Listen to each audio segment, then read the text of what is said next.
Hola, cage fighting connoisseurs. This is KidNativeBloodyElbow.com, joined once again by the inevitable, ineffable, ineluctable Eugene S. Robinson, author of Fight.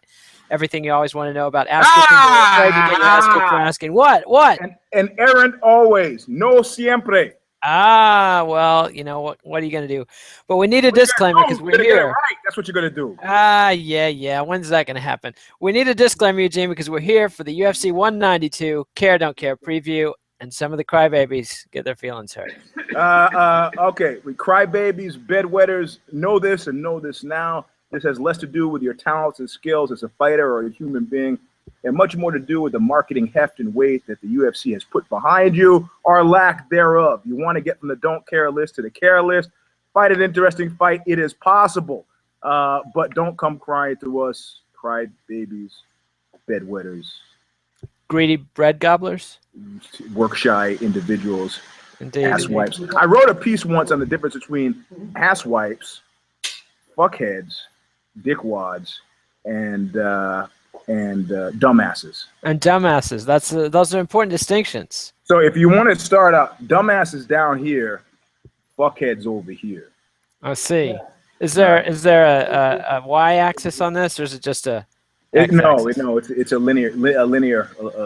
So you've got dumbasses are pretty much guys who just sort of, through maybe some no fault of their own, just kind of with great frequency tend to blow it. Perennial fuck-ups, but fuckheads are purposeful, will-driven individuals, So sociopaths or just no, not even sociopaths, because a sociopath would conceal the fact that they're a fuckhead. Fuckheads are not so concerned about concealing the fact that they're fuckheads. I see. I get it. But let's dive right into the fights, because we've got 4 fights on Fight Pass, 4 fights on Fox Sports 1, and 5 fights on pay-per-view. This is, again, Saturday night. Okay, once again, 4 fights on Fight Pass, 4 fights on pay-per-view. No, 5 fights on pay-per-view, 4 fights on Fox Sports 1. So, literally, what you have to do is take your computer and sit in front of the TV. When the 4 fights on Fight Pass are done, switch over to Fox Sports 1. When those are done, switch over to pay-per-view. Ding, ding, ding. You've got it. And you can also do Fight Pass through your computer, switch to Fox Sports 1, and then go back to Fight Pass where you bought the pay-per-view directly from the UFC. Oh, wait. Are you saying that you can get this fight, the pay-per-view on this fight, through Fight Pass? Yes, you can get all the pay-per-views through Fight Pass. So all you will miss will be Fox Sports 1 then? Exactly. You'll have to, yeah. I'm not saying miss it. I'm just saying that you can't get that through Fight Pass. No. For me, it has to do with where I hermit crab myself, Whose shell you harvest and move if I could get the 4 Fight Pass fights and the pay-per-view fights on Fight Pass, and I'm only missing the Fox Sports 1, I'm really paying closely to how many cares I have on Fox Sports 1, because do I really want to drive 45 minutes to see 4 fights that, fuck it. Anyway. Yeah. These are good points, but we'll see. I think you get to the Fox Sports 1 card, it will be a tough decision because there's definitely some cares there. But let's get into it. We've got 4 fights on Fight Pass, starting with heavyweights Derrick Lewis and Victor Pesta. I care because of Derrick Lewis. Still caring about Derrick Lewis, huh? A little bit, yeah. He's always got the potential to knock somebody the fuck out, so I care about that. Yep. And I think that's why he's still alive. I mean, I like the point. It was not really glossed over. Bloody Elbow had it as in the old days we would call above the fold, but the Aljamain Sterling thing, like, you know what? OSB, man. Other sports beckon. I can't, if this was a meal, you need to know I can't make it eating once a year. So, I love you guys, but you're just not, so. Yeah, did you notice how quickly Sterling had a fight booked after he announced he was going to retire? If he didn't, so yeah. I think that was not necessarily a threat to leave the sport so much as a cry for "give me a fight right now, fools," because I need some money. But it worked for him. It was kind of like when guys in organizations, guys like I might know, say to the boss, "Man, I really need more money," and the boss goes, "Money isn't everything." And then maybe a guy like me says, "Oh, yes, it is." I see. I like the cut of your boss's jib, though. That money isn't everything line. That's a good one. No, I got that from Andy Grove when I was at Intel. He was like, statistics have shown that very rarely are people made happy by increases in salary. I was like, "Pah!" And he goes, no, that's why we have at Intel a total compensation package. It's health insurance, it's stocks, it's intangibles, vacation time, and yogurt in the cafeteria. I see. So here's to Andy. He knew that life was more than money, and he had data to back it up. That's a right brain thinker for you. I love that guy. Yeah, probably actually the most inspirational person I've ever worked for.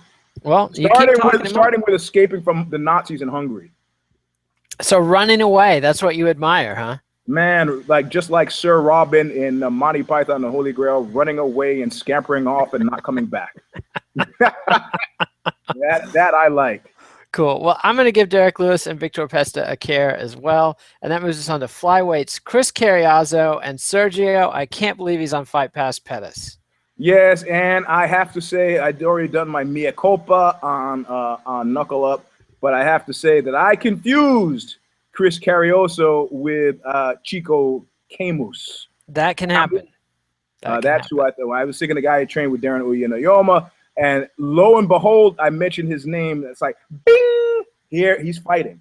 Hey, so Aljamain Sterling, you want to fight? You come to me. I mentioned the name. It happens. I see. Yes, I care. Yes, I care. Okay. I care too, but do you think Sergio Pettis can get past Carriazo? He really has to. He really does. Really, and to me, putting him in against Carriazo is showing them they're not fooling around with him anymore. They're not feeding him chumps. Carriazo is a serious fighter. Yep. He's not deadly in any one discipline, but he's effective in all of them. Based on what I know, they probably had to pay Pettis because of the fraternal connection. What they're saying right now is you gotta show up. So God love you. You got the pedigree, but we need to see something. Otherwise, Bellator is a good place for secondary talents. Yep. And Pettis, he's got it all except for a chin, it seems, but that can be a major liability. All right. But Carriazo has had a tough go of it recently. All right, man. Has had a tough go of it. Yeah, I mean, that last fight, who did he get pasted by? I mean, it was a well-deserved pasting, but Well, he lost to Henry Cejudo. That's the fight, and that's the fight we both were confused in. Camus, and then he lost Demetrius Johnson in a title fight. No shame. Yeah, no shame, but he I think he's been playing a little bit above his head in terms of his opponents, and Pettis is still going to be a test. Pettis is fast, and he's very slick on his feet, but. Yeah, but also now we're in head zone now. Yeah. Head zone, baby. Where you're, it's like sexual dysfunction. So I've heard. You try to truck out that line. Oh, it's never happened to me before, and then you're thinking, oh my God, I gotta, I'm second time up here at bat. I really gotta pull this out, and that's working against you. And the next thing you know, the neighbors are listening, or your mind is going 1,000 miles an hour in different directions, and then you're sunk. Yeah, you're done for. The one time I had any problem in that, I mean, hypothetically, a friend of mine, I was also wetting the bed, falling down a lot, and I realized if I quit taking so much Vicodin, all these problems will go away. And lo and behold, they all. I don't know it from personal experience, but I know it being the kind of roommate that everybody wants to have. Where I see my roommate getting ready for a date, and I go, "Oh, you got a date coming up, huh? Oh boy, that's pretty stressful, don't you think?" Imagine you're there, you get lucky, you get a clothes off, and you just can't get it up. You can't. You just can't get it up. Just planting that seed in his head. Oh man! But the whole time I'm following the guy from room to room in the apartment. Just, yeah, man. What do you do? What do you do? And he's like getting dressed, and he's shaving. He's like, and by the time he walks out that door, he's a nervous fucking wreck. And I am. Is wrecked. Now, technically, I should have done a shillelagh that, but I enjoy that story, so I let you go with it. And we also need to send some condolences out to Donna Shalala, who just suffered a stroke. So what? Yes, Donna Shalala, the head of the Clinton Foundation, just suffered a stroke. So did not know that. I'm sorry. I've been making her work overtime. Yeah, you have. You've been putting her through her paces, and that foundation's no joke. So best wishes to Ms. Shalala, hopefully for a fast recovery. All right, so get out on the track, baby. Do your laps. And are you ever going to tell the story, the infamous Donna Shalala golfing story? Am I ever going to tell it? Yeah.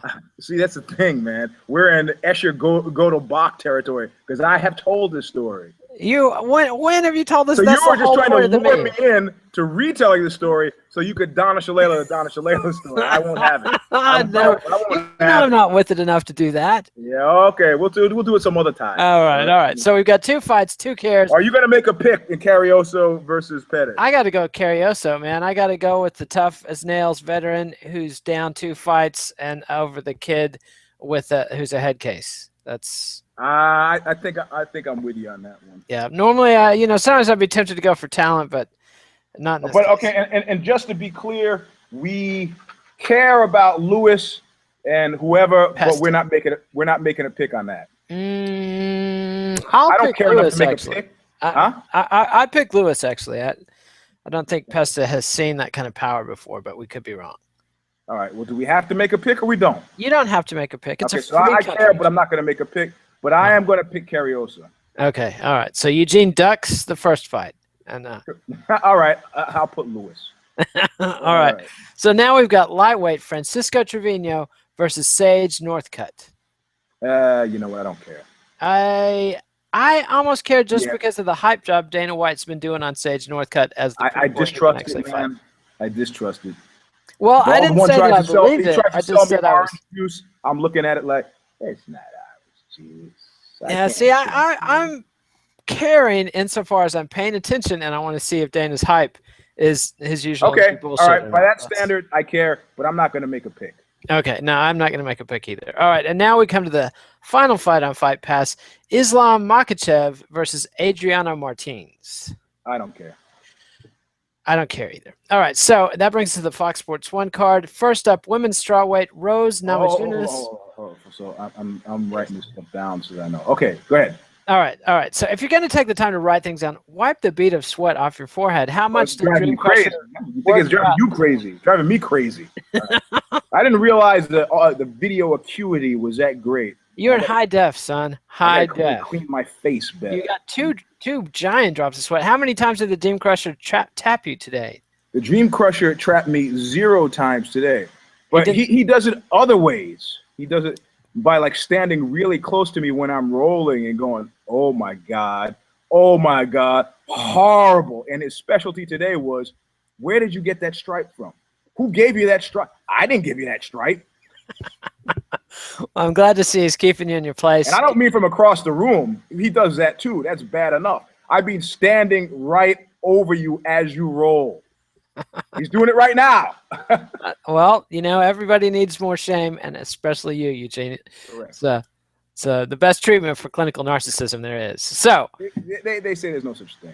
I say there is, and I think we've got hours and hours of video evidence. Because you're a clinical narcissist.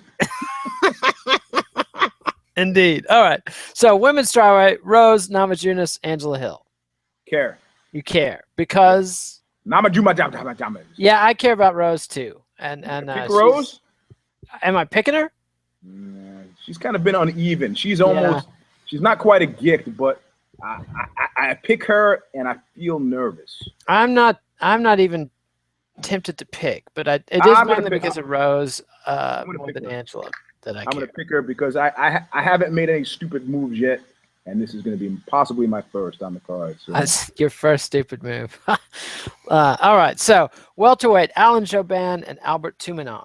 Yep, care. Yes, care. Do you have a pick? I don't trust Jouban. No. You got to go with Tumanov on this one.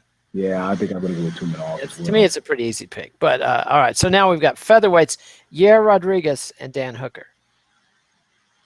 I care because of Yair Rodriguez.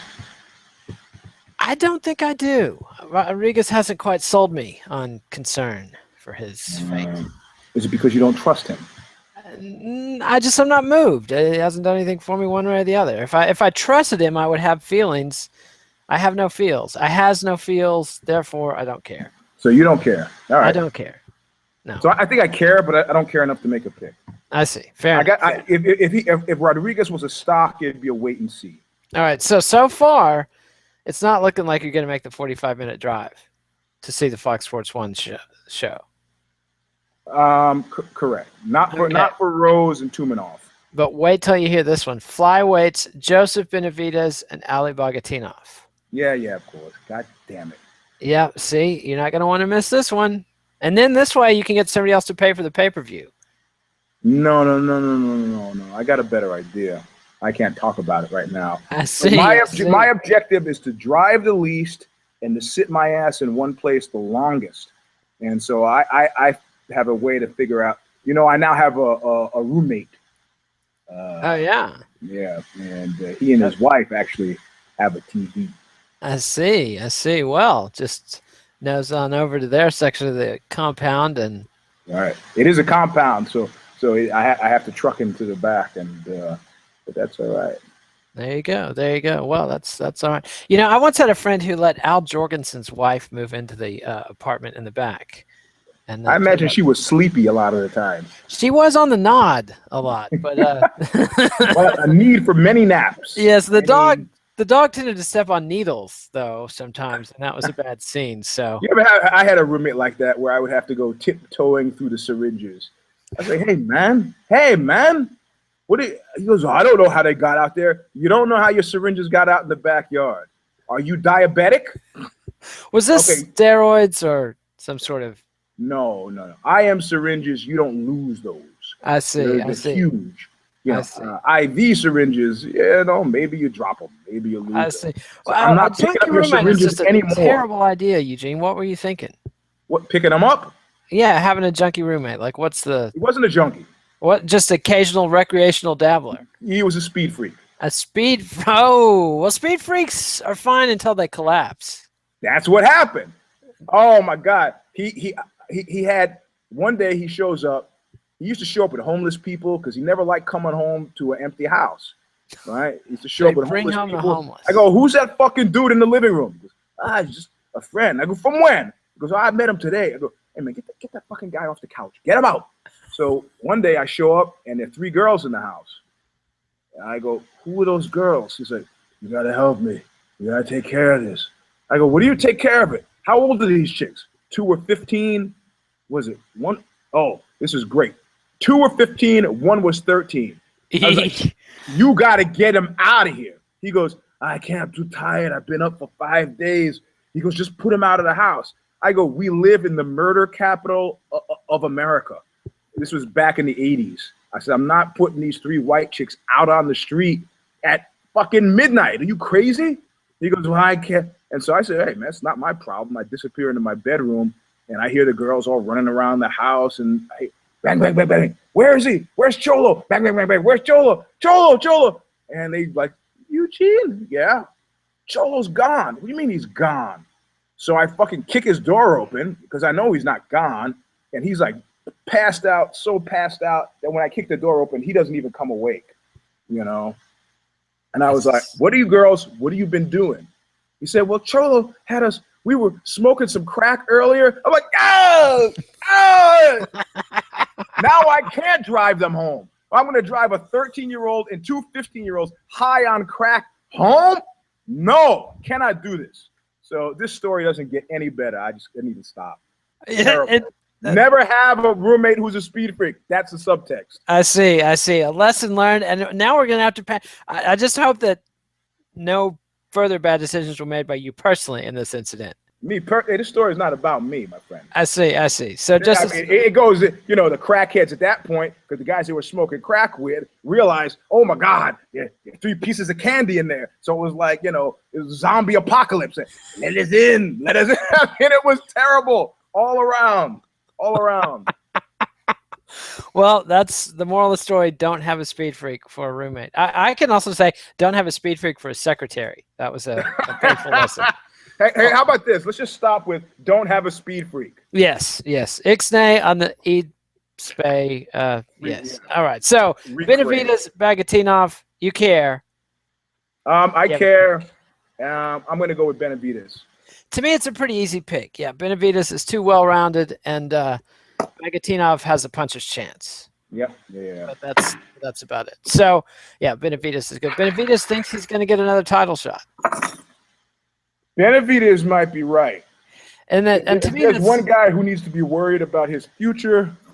That would be Bogatinov. Yeah, Bagatinov is going nowhere really pretty fast. And Benavidez, to me, it's not so much Demetrius Johnson that's to blame for the malaise at the top of the flyweight division as it is the division itself. Yeah. Hey, any readers, viewers, I just now Dream Crusher threw his keys down in front of me, and one of the keys he has is this key that looks like an animal of some kind. I asked him what it is, and his response was, "It's mine." So if you know what this type of key is, could you please let me know? Because I'm never going to get a straight answer out of this guy. I see. That looks. So there you go. Whatever that is, put it on, post it under the article, the video. And, don't say a word. And make me yeah. All right. There you go. So anyway.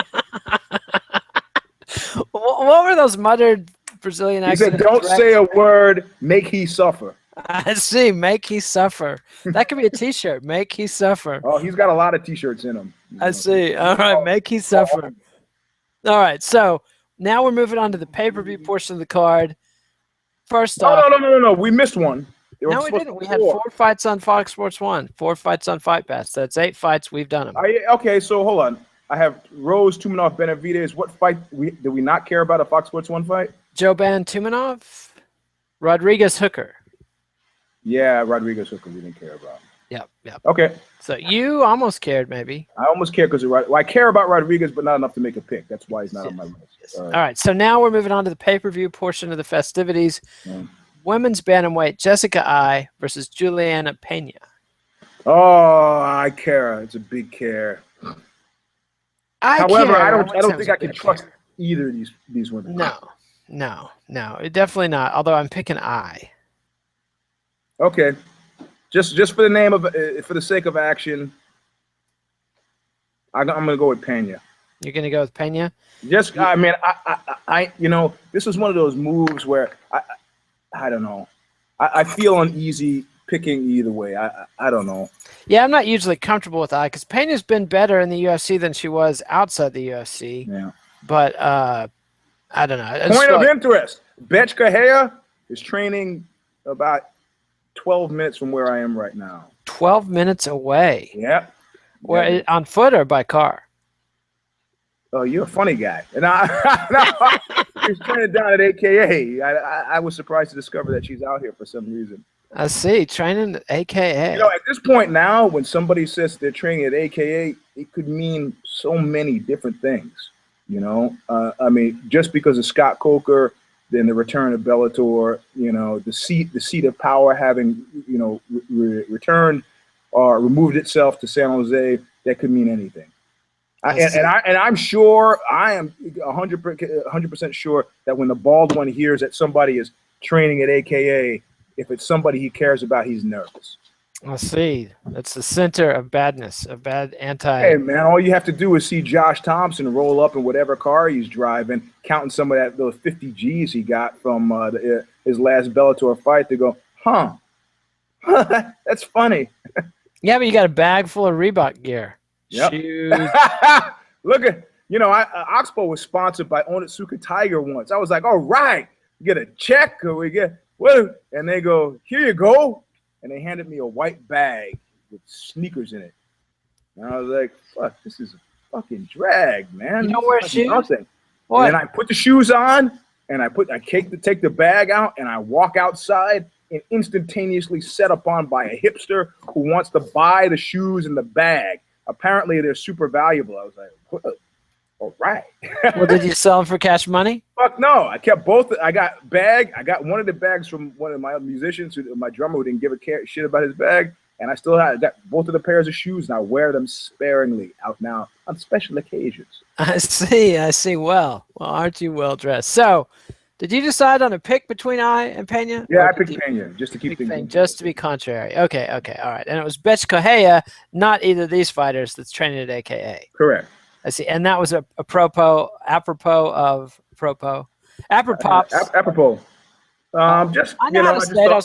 just thought of it. You get the inside scoop here, so I just want. I see the inside scoop. The inside scoop of your brain. Can you believe I've interviewed no fewer than 3 respected academics, and I can't find a single one to buy into the Hitler escaped from the bunker at the end of World War II theory?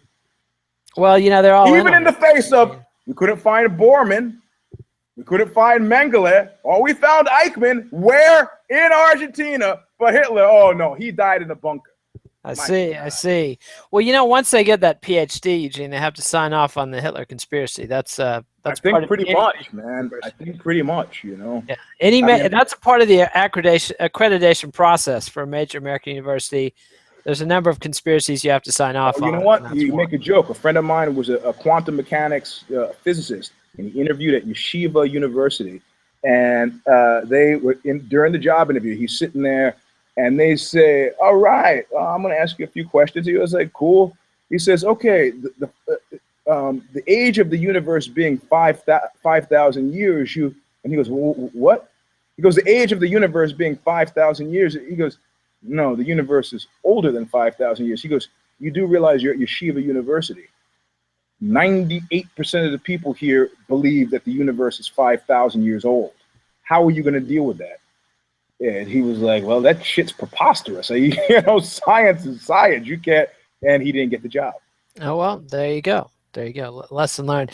And so I'm still reeling, though, for the fact that you left us hanging with 3 underage crack smokers in your apartment with the passed out speed freak surrounded by zombie crackheads trying to get in. And just left us hanging there. So I let him stay. I wasn't going to put him out. I see. Well, we don't need to know anymore. But come on, you are a filthy man. I didn't say anything. You're the one telling the story. I just don't want to lead you. I had a big house. It had 3 bedrooms, a nice big living room, a converted garage, a backyard, living room with a tent in it. I had a guy living in a tent in the living room for $50. A tent in the living room. Yeah. I said that way he had a little privacy. Hey man, that's a deal he wanted. I see. Because a tent in the living room is kind of pointless. You know what? That's what he wanted, man. He had it set up right next to his drum kit, and he had a little space heater going in the tent at night. And my theory was that it was stupid to use essential heating. It was California, so you're in your room, use a space heater. When you're not at your room, you turn the space heater off. Aren't you worried, though, with a bunch of rock and roll dumbass druggies that you're going to have a bunch of house fires with space heaters? No, I did. Huh. The garage was insulated, so the guy who would be most likely to burn the place down, he would turn his space heater on for like 10 minutes, and it would be warm all night, And plus, that's where the washer and the dryer were. So he turned the dryer on to dry some clothes, and that guy, he had constant heat sources. But as well as the grow lamps that he had in the garage. Eugene Robinson, rock and roll slumlord. Yes. That's right, because I did own the place. My rent for like 7 years was like $50 a month because I charged everybody enough to cover the mortgage. So the same as the guy living in the tent in the living room, and you weren't living in a tent in the living room next to your drum kit, were you? No, I had the master bedroom, if you could believe that. I see. And you probably even played his drums when you felt like playing the drums, didn't you? No, he was crazy. I mean, he was Oxbow's first drummer. He would put on James Brown on headphones, and he would play for about 4 hours to James Brown. That's pretty good. That's a good sign for a drummer. He was a hot shit drummer. Sadly, condolences to him. His 56-year-old brother just died on Saturday of colon cancer. Ah, that sucks. That sucks. Too much red meat, perhaps. Yep. Eat the greens, man. Eat the greens and squat to poop. Don't use a Western toilet. Okay, well. Asian. Stand over a hole in the floor. I'm eating the greens. You squat to poop. When Oxbow played Japan, they were like, I said, I need to use a toilet. And they take me. I go, yeah, I need to use a toilet. Well, there it is. I go, no. It's healthier, Eugene. Yeah, some people even climb up on top of a Western toilet, put their feet on the seat, and squat into the bowl. You know what's not healthy? Trying to do an extended squat while you're pooping, falling over in the toilet, and being covered with poop. The beauty of the hole in the floor system in the squat is there's no extended squat. It's in, it's out, boom, bada bing. For you, buddy. For you. Back then I was eating meat. I see. Well, got to get on that rice and soy diet. All right, so back to business. Heavyweight Sean Jordan and Ruslan Magomedov. Nah. Not gonna get caught by Mr. Jordan again. I think you learned a lesson, huh? I'm done. I'm out. I'm out on the Jordan train. Mr. Gicht, actually, he's now a Gichter for me. I cannot trust you anymore. Because he pulled off a spinning hook kick KO. Is this why you're hating him? You gotta love a guy for something like that. Not turn on him. Before then. Well, he's had his ups and his downs. Yeah, that's what I'm talking about. I'm going for rustling. I see. I don't know, man. It's not that you lose; it's how you lose. But it's the win. I mean, a spinning hook kick. I can't believe who was it that wrote the piece for Bloody Elbow about the Uriah Hall. Was that a lucky shot? Connor Rubish. He dismissed the notion. That was just a conversation starter. Yeah, I got it. Yeah. No, good. He, in fact, was scratching his head as to why are people saying this? And because it was obviously an intentional. Yeah, anybody saying that's a dumbass. You're lucky. Okay. Give a typewriter to a chimp. See how lucky you get. All right. So I got to go with Magomedov too, because he's on a hot streak, and I don't trust Jordan either. Although he's clearly got the athletic ability to do all kinds of dangerous things. Yeah. So what? Well, Magomedov, the one thing about him, I can ride a unicycle. Can you? Yes, I can. Did I tell you about my stilt walking? I discovered. Two of us, we could get a MMA Bloody Elbow circus act. That's right. I discovered one of us needs to juggle. Can you juggle? I can't juggle. I've tried for years to juggle. I can't. Can you juggle? No, I can't. I can't either. Now I've tried for years, but stilts was easy. You have the requisite level of loneliness that you have to be able to ride a unicycle and juggle. You see, I was only a little lonely, so you could ride a unicycle. But the loneliest kid in the world is a kid who could ride a unicycle, do stilts, and juggle. That kid has no friends. Yes, none friends. But I found stilts were easy. I tried the low ones and was just walking around, standing still, walking some more. And I said, hey, I'm moving on up. And it was easy then too. So it was, What about a pogo stick? Can you do that? And no, I can do like 3 hops on a pogo stick. Oh, no, I was great. I could still do that. I see. Pogo's too loud and squeaky. Stilts are quiet and peaceful. So anyways. Stealthy, exactly. The key is to lift up at all times, and that way when you lift your feet, the stilt just rises up. Yep. Yeah. So anyway, all right. So light heavyweights, Rashad Evans and Ryan Bader. Oh man, I care big time on this one. Now you never actually said if you cared about Jordan and Magomedov. You care? Yeah, I care. Okay, I picked wrestling. All right. So we care. Bader, Evans. Big time. A lot of questions because this is one of those fights that this is a lost battalion fight. You know what I mean? Oh yeah. Well, Bader thinks he's in the title hunt. That's why when a lost battalion bites the fastest. Because if Bader loses this fight, he'll be like, yeah, I mean, you put me against another one of the top 10 contenders. I'm back on the contender trail, and everybody is like. Everybody's doing a Tom Hagen. Tom, think you could get me off for old time's sake? No. You're not. Rashad hasn't fought since 2013. Yep, same for him. And he wasn't looking that great in 2013. Except the thing is, awareness with the Lost Battalion, awareness is the issue, and I think Evans knows. He definitely knows that he's not what he used to be. Although he did get into it with Cormier, like they started trash talking about who would win a fight between them. So Evans still has some gumption. You know what? And that fight, I mean, this is the thing. Awareness keeps you away from the Lost Battalion, and options that are reasonable also keep you away. And I would for sure pay to see Evans and Cormier. Well, I would too, but I think Evans has to earn that since Cormier's got the belt. So I'm unsure. Yeah, that's the thing. That is a life buoy for Cormier if he doesn't get past the mauler, Evans. Yeah, it's true. Because so you're picking Evans to beat Bader. Are you just looking right past Ryan Bader? No, I'm not looking past Bader at all. I'm just saying I'm going. Pascal's wager contingency. Just thinking, okay. Because you know what the Q value of Pascal's wager with our literate audience is, don't you?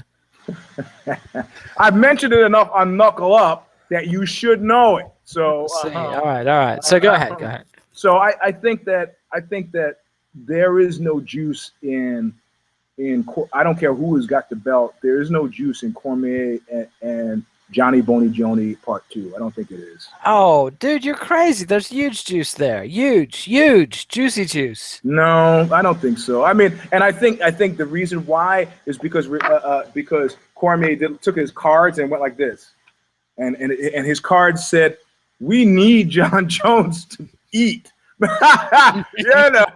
It's like, come on, man, come on. You don't show us the hands. Yeah, that was ill-advised, but I think people will be interested in the return of John Jones, and we'll get to the main event when we get to it. Back to Bader and Evans. Are you going to make a pick? Yeah, I got to go with the friend to knuckle up. I got to go with Bader. Going with Bader out of some kind of misplaced loyalty. He's got more to lose, man. He does have a lot more to lose, but I don't see – the thing is, unless Evans is just shot, which is possible, long layoff, a lot of injuries, Evans can phase shift and Bader cannot. Man, you know what? The jury for me had been out on the issue of ring rust, and at this point now, ample evidence. I've not seen it fail to be a case a single time. In other words, every time Goldberg is saying something about ring rust, I look at there's ring. Do you remember when Dominic Cruz came back after years away and that was the one time fucked me up. That was the one time that proves the rule, Eugene. He was on fire. And then immediately injured right after. And right back to the injured reserve. It's true. But remember how Rashad Evans put the beating on Phil Davis? Yeah, do you remember that? It was like, I'm going for a takedown. No, I'm punching in the face. Oh, I'm punching in the face. No, I'm going for a takedown. And it was just like. When was that, my friend? That was way back. Yeah. That was like 4 years ago. Yeah, 4 years. You know what's happened in the last 4 years? I grew this amazing mustache. Yeah, lots happened. I can't. I don't even want to start. I see. Well, it's only been I was young, happy-go-lucky, free and easy. You were not. You were already middle-aged. Unburdened by pain and misery. You already had 3 high school-aged daughters by that point. No. Not 4 years ago. 4 years ago? Yeah. At least one. I had one, yeah. So there you go. High school, middle school. It's all a continuum of burden and responsibility. My oldest who's in college now was the only one who was giving me heart attacks. I see. And how are the others easier to handle now? Or are they all? Oh, yeah. It was a case of a cautionary tale. I see. Like Jim Carroll said, just a constant warning to take the other direction. But she ended up all right, So far, so good. Yeah, because, Cal's a good school, so. No. Well, good. And they just beat UT. It was brutal. Yeah, I guess they did. She's not so much into football. I showed up at the house. I was like, don't you have a dorm room somewhere? He goes, I'm sick. You can't be at college sick. What the hell? She came crawling. Well, it's true. I remember being in the dorm room, vomiting and feverish and really, really wishing I was at home and not in the dorm. Yeah, well, that's because I don't know. And apparently now at Cal they have unisex bathrooms. Oh, so isn't that cool? So you could be pooping, get out of the stall. Hey, you want to go out Friday night? Yeah. Well, that cuts out on a lot of the sexual intrigue, I assume, for everybody on the floor. Co-ed floor, because I wouldn't. That's a level of togetherness that few get to reach. That's true. Yeah. No. Anyway, so you're picking Bader. I'm gonna pick Bader. I wrote it down. I see. This is a tough one, man. The ring rust is real. I got to go with Evans, though. I just think the skill set and the mentality. I just don't see him losing to Ryan Bader. I mean, Yeah. You know what? I don't think he does either. Well, that's true, and that's a key part. Visualization. It's a key part. Yeah, but you know what? I like to visualize myself at 6'3". I would too. Yeah, it's not gonna. That's how tall Donald Trump is, Get the fuck out of here. No, I just read it in a big piece. No, that's bullshit. No, you know what they say? If you go to Wikipedia right now, how tall do they say Bill Clinton is? I don't know. How tall is Bill Clinton? Bill Clinton is supposed to be 6'2". Clinton's pretty tall. I mean, I met Clinton He's twice. not 6'2".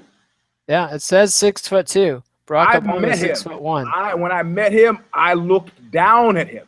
He's not 6'2". Wikipedia says Donald Trump is 6'2", also not 6'3". Well, I don't know. I'd have to see him now standing next to Clinton. That's my measure. I see. Well, the hair, the comb over will give him an extra inch. Yeah, you can't count that. Yeah. You're gonna count hair, man. I'm stopping wide at about 6'3". Yeah. So, all right. So I'm picking Evans. You're picking Bader. Oh, okay. Yeah. I Yeah. see. Making it interesting. The proverbial interesting. Making the foolish decisions. I said, well, that's my brand. All right. So now we get the co-main event, welterweights, Johnny Hendricks and Tyrone Woodley, in what you would think would be a title elimination match. Man, this is a weird fight, right? It's very weird. And Hendricks is now openly saying, I don't care about the UFC title. Like, he's totally a woman scorned with this. That's they turned him down really weird. That's exactly what I'm talking about. He's doing some kind of talk where, I was at a fight with a friend of mine, and what is those things? Those cinch ties they use for handcuffs. I cinch tied his bag to the table leg, and the fight. I had to wait the whole fight for the joke to pay off. We stand up to walk out, and he grabs his bag and Donna Shalala, you've told this story 1,000 times. Yeah, but what was his line? And tell us. That's what I'm trying to get to, the line. Okay, get to the line. And he goes, what purpose would this serve? And so when I'm thinking about Hendricks, I'm thinking, what purpose does this serve? I think he's after that Bellator sponsorship money. Yeah, I think you're right, man. I think you're right. I think he's been talking to Josh Koscheck. Because realistically speaking, again, back to Aljamain Sterling, man, I get to eat once a year? No, that's not working, man. I see. So Hendricks is pouting, perhaps, but Woodley is. I also, he's got, realistically speaking, how many steps before he's back in the throne?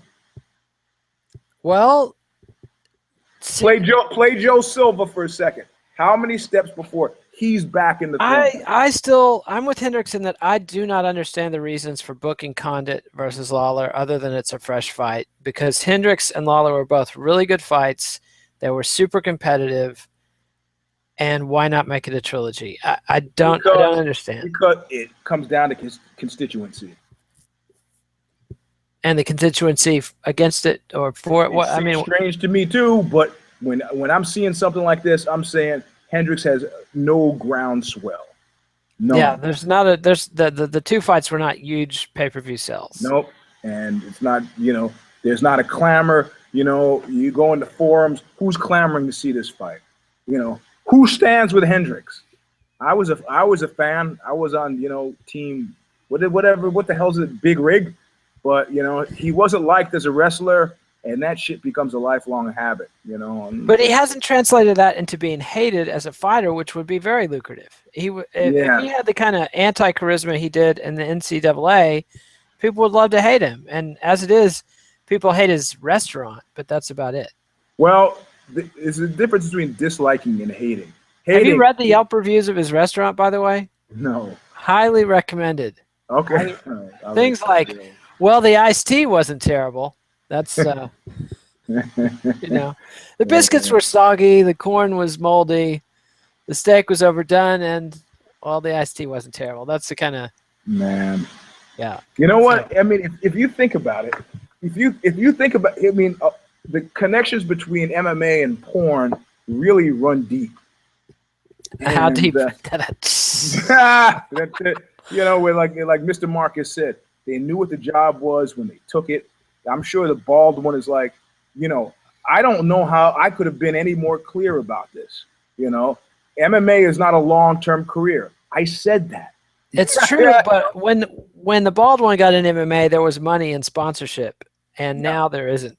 So it's not. I mean, and then we uncovered something pretty freaking interesting. We had a couple guys show up who started a couple years Brazilian Jiu-Jitsu, transferred into MMA, 8 years into MMA, and decided, well, okay, I'm not clearly going to have an MMA career. Maybe it's time to go back and brush up on my Brazilian Jiu-Jitsu. And they come in and they're getting fucking spanked, right?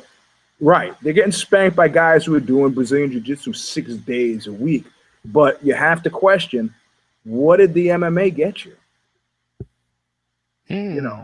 You spend 8 years doing Brazilian Jiu-Jitsu, you're at least going to come out of it a brown belt, or most a brown belt, at least a purple belt, and you got a pretty solid base that they can't take away from you. What do you got 8 years of MMA?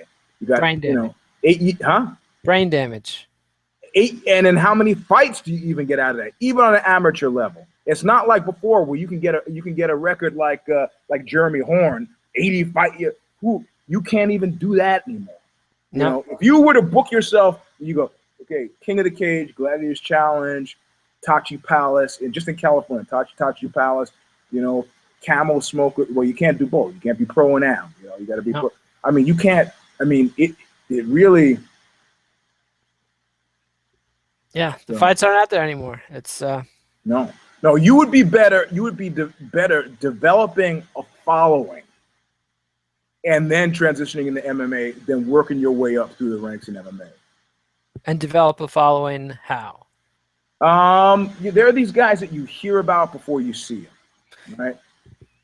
But if you're doing it through Brazilian Jiu-Jitsu, that has been shown to be a dead-end road. That's a dead-end road. A lot of the wrestlers have come in with a pre-developed fanfare because of Ronda. Some of the judokas have come in with pre-developed fanfare. That's kind of maybe what I'm talking about. But if you think it's a long way to top to rock and roll with it, nah, man. It's brutal. It's brutal out there. But back to the fight. Woodley, Hendricks. I care. Oh yes, we care. We clearly care. And I've been super disappointed by Woodley more times than I care to admit. He's a gict. And I mean, gicks trick you, man. But I'm just gonna have to say, I feel better about picking Hendricks on this one. However, this is a Princess Bride thing. If I was Hendricks and been talking to Koscheck a lot and wanted out, would I win or would I lose this fight? See, I don't think there's anything in it for him to lose. No, that's a dangerous way to think because you're right. He doesn't. If he goes to Bellator a loser, that's not nearly as effective. And I think he's too much of a competitor. I'm still going to pick Hendricks. So yeah, I got to pick Hendricks. I think he's got the wrestling skills. Woodley might be a little bit more well-rounded and able to transition from phase to phase, but I think Hendricks can wrestle so much. Well, they were rivals in college wrestling. It all came down to an accusation of a bite, that Hendricks Woodley bit Hendricks and then claimed Hendricks was whining and making it up. But Hendricks' version of the story, and the refs agreed, was 1 bite mark accident, 2 bite marks bite. On flagrant foul. Yep. So I feel perfectly okay picking Hendricks. I don't feel bad about that. No, I feel good about that. All right, so we're both picking Hendricks over Woodley. Now we come to the main event, the light heavyweight title fight, although some would put an interim in front of it, especially after John Jones got probation when he pled guilty to felony count of fleeing the scene of an accident. So Jones is back, baby. I mean, I called it. I mean, it wasn't a big deal to catch. I mean, we all knew he was going to come up in court. It was the 28th. So, or it was the 28th, right? So, he's back. He's back. I got, man. You know what? I know this should be greeted by much fanfare. I know it's a big deal when Fertitta and the bald ones show up. I know. I just, how, have I mentioned Teddy Streleski to you? The bodybuilder. No, Teddy. No? Good for you. That's that's Cal Scalak. Teddy Yes. Streleski was a Stanford grad student who hammered to death his thesis advisor. Was this like Maxwell Silver Hammer? Bang bang. Yes. Yeah. He came in with a claw hammer in his briefcase. Had a note explaining why he did what he did. Did he say "Ask Sir Paul"? No. He did. Left. He said the guy made fun of his shoes. Said called the guy a sadist. The guy had made fun of his wingtip shoes, and he had just had enough. He was mathematics department, and he killed him in his office at Stanford, right near here. And when it came time to be released, Streleski was like, "Great," and they said, "Okay, as a condition of your parole, you can't go to Stanford again. We want you up." He goes, "Whoa, what?" He goes, "No, Stanford does not want you on its campus again. You can't." And he goes, "No, I don't agree to these conditions." And they go, "Fine, you got to go back to jail." And he goes, "Fine. I want no conditions on my release." Unconditional. He knows release. what anybody who pays attention to penal knows. That's how they get you. I mean, it's virtually impossible to be trouble-free. I guess if you're John Jones for 18 months. If you can do it, then you've probably done it. You're Jake. You're okay. But that's asking fucking a lot. 18 months of Uber cards. I mean, what do you 18 months of, keep in mind, if an athletic commission tests him and they find coke in his system, that's a violation of his fucking probation, Yep, that's jail. He's got to ask somebody. Okay, I was out of competition. They don't give a shit. Out of competition, fuck you. Pay me, Yep. So 18 months is a long time based on the rumors I'm getting from New Mexico. I mean, now the rumors sort of make sense because you could say, well, until this is adjudicated, well, you might as well enjoy yourself, The question is, can you stop that train when that train needs to be stopped, That is a very serious line of thought there. And yeah, but I figure we can get him in the cage at least once or twice before he fucks up again. Yeah. Well, you know what? I think he should be a man renewed. We've all seen these guys with breaks, and I'm speaking now of Muhammad Ali. I'm speaking now of Mike Tyson. Of course, Ali lost his first fight back against Joe Frazier. That's what I'm talking about. And many would claim that many significant steps were missed by his time on ice. And if you're going to say Mike Tyson pre-jail, the post-jail was the same Mike Tyson pre-jail. Okay, John didn't serve any time, but this shit could change a man, So, I mean, change a man. I mean, I don't know. I mean, if you've read Dante's Inferno, but one of the things that I found compelling about Dante's Inferno is that pretty much his definition of hell encapsulated this idea that you would not be free from what got you there in the first place. No. So, if you were a greedy pig in real life, that was your lot for eternity, Yep. So, again, can you stop the train? I don't know. Ich weiß das nicht.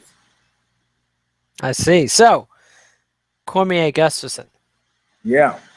The matter at hand. Big, huge fight. I made the knuckle up. One of the commenters was like, "Oh, well, you're crazy." I go, "Oh yeah? Oh, I'm crazy. Huh? You think Gus is okay?" "Oh, sure. He's not fighting cans. He's stepping back to top level competition." It's not what I'm talking about. Is he okay? And then they like, "Oh, yeah, I guess it was kind of rough seeing him crying on the cage afterward." Yeah, Dream Crusher said it best. The things that get broken when you lose sometimes never get fixed. Is he okay? I don't know. But I tell you something else. DC is not thinking he's going to lose to Gus. I know that much. No. And I think skill set wise, he matches up very good against Gus. Yeah. But is his boxing? I mean, this is the thing. This is where pride could hurt. AKA American Kickboxing Academy. They pride themselves actually on their boxing. Their boxing coach, despite his frequent attempts to mock me as being Don King Jr., is actually a fairly serious, seasoned guy, And if you look what he's done with Kane's stand-up, You know, I mean, those guys are. Have you thought about going full Don King, like a little dye it a little gray and grow it longer on top? I've thought about dyeing it white, and I just cut it myself. Nobody's noticed. See, that means I've done a good job. Relatively even. There's like one big patch you missed, but well, I'm right-handed, man. Good. Yeah. Come on, you know, it's like over here. Plus my shoulders are always hurting. So you had a guard on it, right? No. You free-handed it. Free-handed, man. I see. When you turn your head, there's two big patches, actually. You can't see that from the front, but the side view is pretty brutal. So I because why? Because yawning on the other side of that cliff for somebody like Cormier is insignificance again. He loses to Jones. He loses to Gus. Where the fuck is he? You know, he becomes gatekeeper par excellence. But that guy doesn't want to be there. But Gus is in the same boat. He lost to Rumble, and now if he loses to DC, he'll never get that rematch with Jones. Correct. That's why it's a super compelling matchup, because I don't think it's going to be won on skill set. I think it's going to be lost on brain stuff. I see. And who do you think is the savvier player? I think Cormier is a savvier player, man. By a wide margin, I do too. Yeah, I think, and he's admitted as much. He said he lost the John Jones fight because Jones got in his head and took him down and beat his ass. But one led to the other, though. You know. Yeah. I don't think Gus is going to get in his head. No, I don't think Gus has gotten into his head at all. And you know, when Gus lost the right or the ability to do that, when Rumble made him cry. Yeah. Sorry. Yeah. I mean, you know, yeah. I mean, I know what Rosie Greer said. It's all right to cry. Even big guys do it. Yeah, whatever, man. Yeah, that didn't help Bobby Kennedy, did it, Rosie? Nah, you're right. You know, hey, look, I was talking to some woman about it to get a woman's take on it, and she goes, if his mother dies, that's okay. But I don't want any man I'm with crying for any other reason. I see. You know, my wife really turned on Forrest Griffin after he cried in the cage. I mean, and she still talks about it years later. Yep. Because what you see is, if I can't rely on this guy to fucking hold it together, as a man, you have one job and one job only. Well, I mean, there are a few jobs, but you take out the garbage. But your job fundamentally, and this is the new generation. And don't you feel like taking out the garbage is kind of make work that they gave you because they don't want to do it? I mean, it's not like it's a skilled. Yeah. But post-'80s, for most men, the deal is you must shoulder your burden without complaint. If you're in your 20s and you're listening to this show, understand, shoulder your burden without complaint. You can complain to other men, but no fucking woman wants to hear you whine about shit. No. That's the rule. Yep. You know, and crying is a version of complaining. Yes. If your mother dies, she's there for you. Correct. But otherwise, and will be disturbed if you don't cry. Yeah. But pretty much otherwise, maybe beloved pet, brother, whatever. But, you know, otherwise, she doesn't want to hear it. No. Correct. Yeah. So back to Cormier, Gustafsson. Gus cried. Yep. So. And I'm less concerned about the actual public effect of crying and more what that says about his frame of mind. Are you all right? Well, there's a little kid screaming across the street, so her grandmother's with her, so it's all okay. So. All right. No, I just want to make sure you weren't about to be assassinated on camera. No. There's somebody screaming as if there's, you know, a troop of ISIS warriors charging, but it's just a 3-year-old. So. Okay. All right. Same thing. Yeah. Except fewer AK-47s. So I'm picking DC.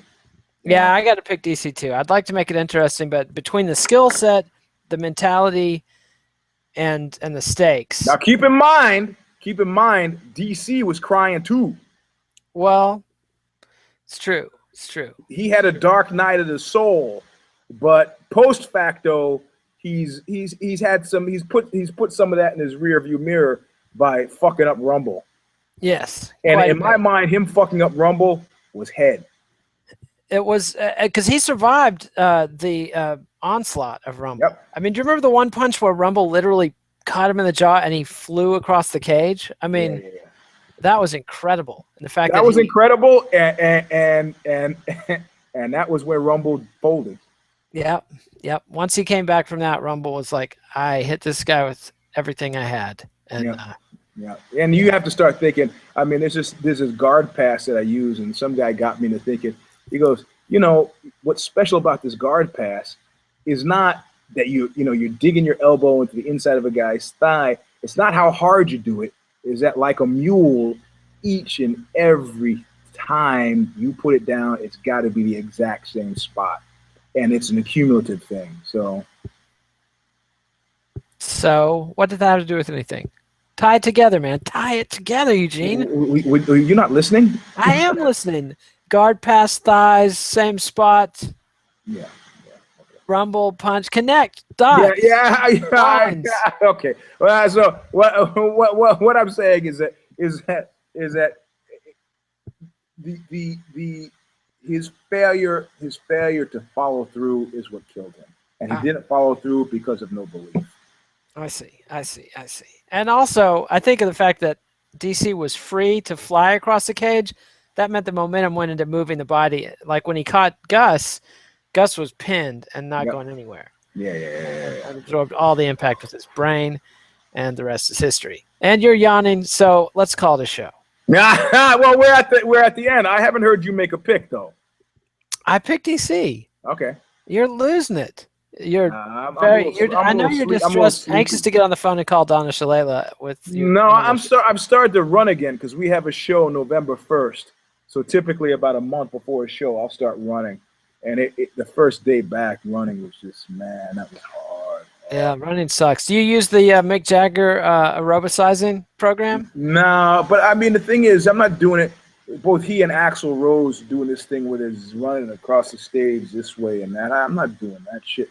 I mean, the objective for me is to have my body be able to meet the dictates of my onstage soul, So if I feel like jumping off of a PA stack or, if I feel like going hard for 45 minutes, I can do it without being like, nothing's more, especially for the older performer, nothing's more humiliating than reaching for 10 and catching 5. That's not good. If you reach for 5 and you get 5, okay. That's a pro. Fuck it, man. I can't get 10 tonight. I'm going to reach for 5, get 5. Everybody will be happy. But no. You reach for 10, you get 7. People are like, I guess it was all right. Yep. And then pretty soon you're like Lemmy and people are posting worried messages on Facebook. My God, man, that was terrible. But you know what? That's an object lesson. You drink freaking Jim Beam like it's apple juice.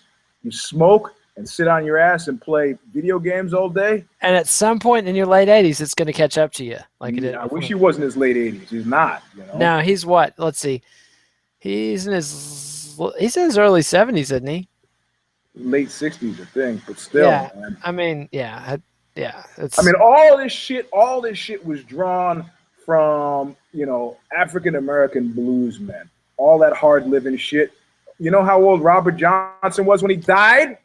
27. Musicians have been living hard. Paganini was living hard and dying young long before anybody knew about Robert nobody Johnson. Thought it was cool.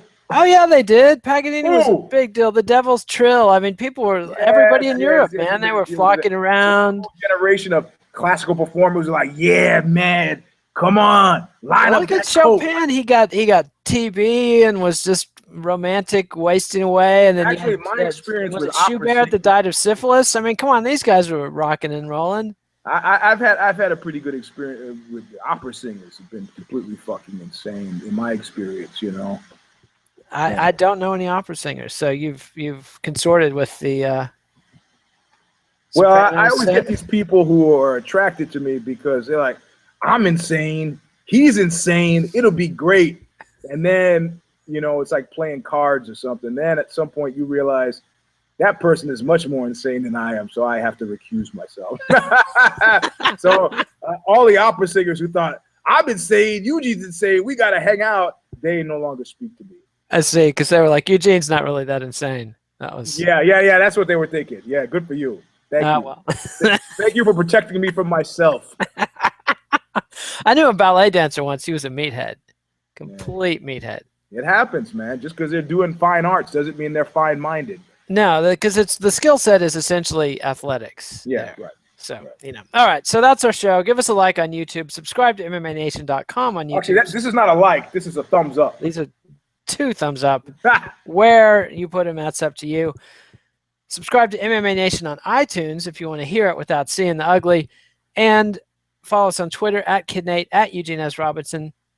You can read me at bloodyelbow.com. You can read Eugene at Aussie.com and sometimes Vice's Fightland. And, of course, Fight, everything you wanted to blah, blah, blah, is still available. Everything everyone's known about asking, but afraid to get asking for asking. Now, double CD audiobook, $10. Not 9, not 11, 10. Unless you live in Europe or Canada, in which case it's $12 for shipping.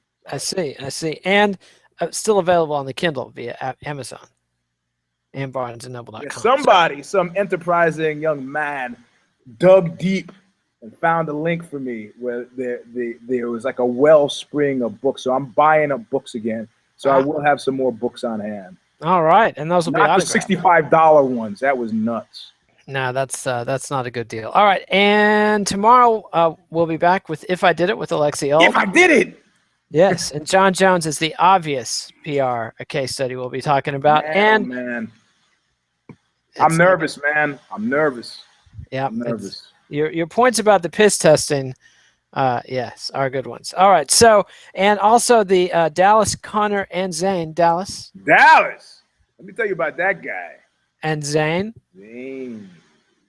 And Connor Rubish. He doesn't have one yet, man. No, I like Connor, but I just can't. I'm not getting a feel on this one yet. I see. They're all back for the Vivisection. That's also going to be tomorrow because of a scheduling snafu on my end. Sorry about that. And I've told them, no more 90-minute shows, guys. They're going to get it in under 75 minutes or your money back. And then we'll have the 6th-round post-fight. Zane will have prospectus pre-fight. Zane. You don't have to double meme it. He doesn't deserve to double meme I do. Yeah, no. Dallas, let me tell you about that guy. That guy's meme caught on. Only after I saved you with the one-man meme genius. Yeah, that's right. I bailed you out of that one because you were battling a lonely. And hold it, do we have direct confirmation about the absence of Ted Cruz from this race, or is that still a rumor, or has it happened? You're well ahead of me on that one. I'm still picking him to win the whole thing. I saw a couple of news reports that said that he was dropping yesterday, and you're crazy. Okay, it's not been seconded. All right. I have not seen this. So. I think it was Raw Story or some, Can't trust that kind of liberal crap. I mean, come on. Oh, no. This was actually, it was Politico, but they were talking about how he shot his wad with the presidential thing and that he's essentially lost battalionized in the Senate. In the Senate, yeah. In the Senate, yeah. But now he's procedurally blocked him, iced him out, and he's like Ulysses S. Grant, I've been fucked and I can feel it. And Mitch McConnell was like, yes, you have. Yes, but he's still alive, a live dog in the presidential race because there's a whole constituency of crazy, angry, white, old people that are loving it. So Ben Carson is giving them a run for the money on everything but the white part. It's true, and he's racist, he's whatever racist enough that they can agree with him about everything. So anyway, all right. He can say something like, "Well, I'm a doctor," and so was Mengele. Yes. My favorite Mengele story was when they were in South America. You know this, right? Go on, lay it on me. I don't know where you're going. Borman came through and he had a toothache, and they were like, "Oh shit, okay, well you're just in time. I mean, Mengele is here." He could look. He's like, "No." Okay, I'll go to a Argentinian dentist because I want to get out of the chair in one piece. I thought that was great. No way. No honor among thieves. No honor among thieves. Now, if you wanted to get your brown eyes blue, Mengele might be just the guy to go to. Yeah. Have your irises injected with a bunch of battery acid. Yes. Whatever it takes. That's the kind of doctor he was. All right, so that's our show. I've told you everything I need to know, so you need to know, not me. Adios, MMA aficionados. Thanks, Eugene. We'll see you next time. All right, man. See you tomorrow. Bye.